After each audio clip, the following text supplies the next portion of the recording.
Jaxon. Today's topic will finally be the oral stimulation and sort of builders around the muscle groups and the oral motor skills. Basically, I think what they said is that they focus on like 3 categories when they're working to build and stimulate sort of your oral motor skills. So they work on touch, they work on deep pressure, and they work on taste. So my son is generally a seeker in pretty much all aspects of life except eating. That's where he sort of has his avoiders coming in. And so in every aspect of play, it's pretty much his currency. So he's big movements, heavy feedback, running, jumping. He used to, as a child, headbutt everything a lot, and really enjoyed that sort of heavy feedback, which was concerning because I thought he'd give himself brain damage. So yeah, working with your child is key to getting a positive result. You're not going to get a positive result if your child is an avoider and you're trying to do seeker work with him, because they're just going to like freak out. So he likes loud noise, big movements, and that sort of thing. So that's where we sort of focused on, okay, what can we do to stimulate him around in his mouth that's going to give him that big feedback that he enjoys, that he's actually going to find fun to do and not anxiety building. So, we went with loud noise, so we went with whistle. As a sanity saver, you can put a little bit of tape on the blower ends of the hole at the top, and that will make the whistle quieter, because if you're listening to it for half an hour or more, it can really destroy your ability to think. So yeah, we went with a whistle. We went with just some work with straws. So these, you can, I think we sort of got the straw and we would blow in the end on his face, and he would then go and he would blow things around with the straw, because we couldn't incorporate food initially. So we had to find ways to get him to use a straw without incorporating food. So this can be, if they enjoy painting, this can be like blowing some water paint around, or it can be blowing popcorn across the table, or it can be blowing bits of confetti sort of paper across the table. It's messy, I know. As he got more confident with food, we introduced drinking with a straw. And initially I cut the straw down quite low because I wanted him to sip it individually, like each sip because that creates more work. And I wanted him to get feedback every time. I didn't want him to go nothing, because what's the point? Firstly, he's not getting anything to drink, and secondly, he's not getting any feedback for what he's doing. So I would cut the straw down quite low, so he got something every time he took a sip with the straw. And as he got more confident and his ability using straws grew, we sort of increased the length of the straw. And from there we went to a thicker straw, like a McDonald's straw. Just because it takes more work, and we sort of wanted to keep the progression and keep building.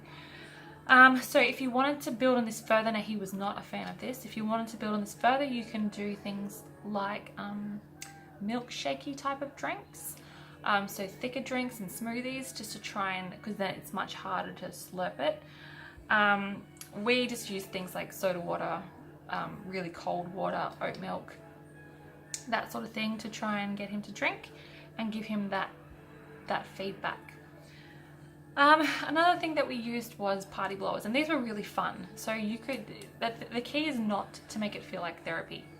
So you want to sort of tap into your inner play school host, which was not easy for me, because it's not in my nature really to be that annoyingly perky. But yeah, you want to sort of tap into your inner play school host. So you want it to be happy, you want it to be light, you want it to be controlled, not crazy. my son loves a bit of crazy, but he just becomes so over the top so quickly. He just starts. So it does have to be sort of controlled, and keeping them in that sort of the best opportunity to eat and take part without them sort of spilling over the edge. So party blowers, and again, like, you can pick these up for a couple of dollars at the $2 shop, and they get all goopy and slimy, especially when they're learning, because there's a lot of spit. So you just chuck them out. So you can pick up a couple packs of them for $10. We also did tongue movements. So things that we would use to do this initially was just like trying to count your teeth, trying to touch your nose, trying to touch your chin, and just poking your tongue out, like touching the roof of your mouth, trying to bend your tongue certain ways. And then when he progressed to being able to do it with food, I would place like a sultana. You want something that's fairly firm, but they're gonna be able to scoop with their tongue to sort of roll their food across their mouths into their cheeks. Because when we take a bite of food, we pocket it in our cheek until we need it, and then we scoop it out and we eat it. So yeah, I guess like that sort of thing is where we progress to with food. And I guess the next progression with that, and he's still not down with this, is putting food sort of around the mouth and having them lick it off. He doesn't like food outside of his mouth or on his face. So he's now tolerating, like, if some food, like a noodle or something, falls out, he is now tolerating like putting it back in. But initially that used to freak him right out. Like slurping spaghetti, like slurping noodles, like that sort of thing. Teaching him to do that, it's annoying, but I mean, teaching him to do that teaches him that motor skill. Things like nice cold stimulation, so like ice cubes. But again, he's not really okay with things that are wet and things that become unpredictable. So, and you know, an ice cube comes out and it's hard and it's cold and then it melts and it goes everywhere, and that just causes a bit of chaos in his mind. So what I would do is I would put it in a Ziploc bag so he could see it melting and he could touch the water in the bag. And sometimes I'd put a bit of food dye, a bit of paint in the bag, and it would be colourful, just to give the visual feedback to him. And he would feel the coolness of the ice, and he would touch it to his body. But he doesn't put it in his mouth. He's not really. Ice cream. So we have coconut ice cream, and recently he has been enjoying that. So that's another cold sort of, and it's hard when it goes in and it melts, and that's a big thing because it is unpredictable. So that sort of touches on a little bit on sort of touch and taste. The other one that they do, is the deep pressure.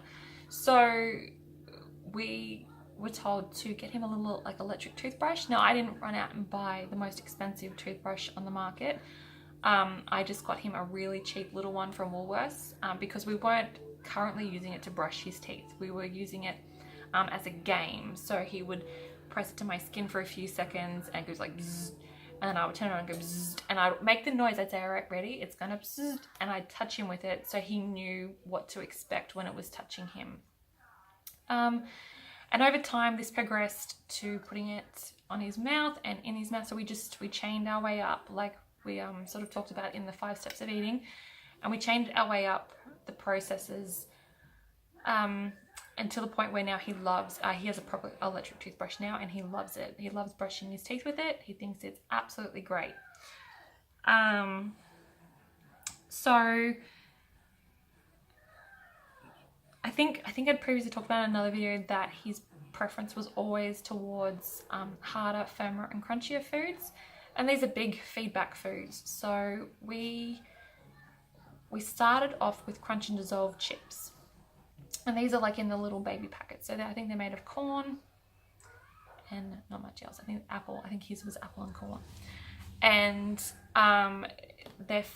you can break them. They sort of look like the packing things in boxes. You can break them. They're very crunchy, but when you put them in your mouth, they just disintegrate to nothing. So these ones he would like initially I go crunch and I take a bite, which sort of again explains to him what he can expect when he puts it in his mouth. I go crunch, chew, chew, chew, crunch, chew, chew, chew. And over time he then would crunch his own. And from there we sort of progressed to dipping it into a wet texture. And as he got older, we were able to use different, more common foods, and we still do to this day. Like because he obviously prefers his drier, harder, crunchier foods, and if I'm making like a mashed potato or something, I'll encourage him to dip it in the mashed potato as a taster or as a sauce or a dip. And he does like dipping, so once it's on there, it's hit or miss whether he actually puts it in his mouth, because he's like, oh no, I've ruined my chip. But sometimes he'll try and lick his chip, and sometimes he'll go, not doing that. So other ones that we sort of used were like making faces. So this is like from like fishy faces to like poking your tongue out, pulling faces, blowing raspberries on your hand, blowing kisses, just anything that sort of is going to get the cheeks, like faces, or anything that's going to get the cheeks and the mouth sort of working, will use the muscles in your mouth. And that's generally how we made sure that he was, when he decided that he could eat something, he was going to be an efficient eater. Because often I'm told that a lot of kids, they either fatigue or they put the food in their mouth and then they become overwhelmed because they can't clear their mouth, because they can't chew it and it sort of stays in there for hours, or they gag, or it just becomes, and that sort of works against you. It sort of reinforces their fear that they can't eat the food. So we wanted to make sure that that wasn't going to be a setback. And these were the sort of the things that we did behind the scenes, and initially with no food, we would just play games and sort of things, and just incorporate the techniques and the therapy into life. So it wasn't like he was doing therapy. It was just, today we're gonna blow straws, or today we're gonna blow bubbles, or today we're gonna blow whistles. Just little things that we just had every day. So that's the oral stimulation one. I'll probably do an intolerance one next, because I've done a couple of feeding ones, but yeah, I'll do an intolerance one next, and then maybe an OT one. So if you'd like to hear more about those topics, subscribe or send me a comment. If you'd like to hear about something else, or go into more detail on one of these things, please let me know and I will do that. Thank you.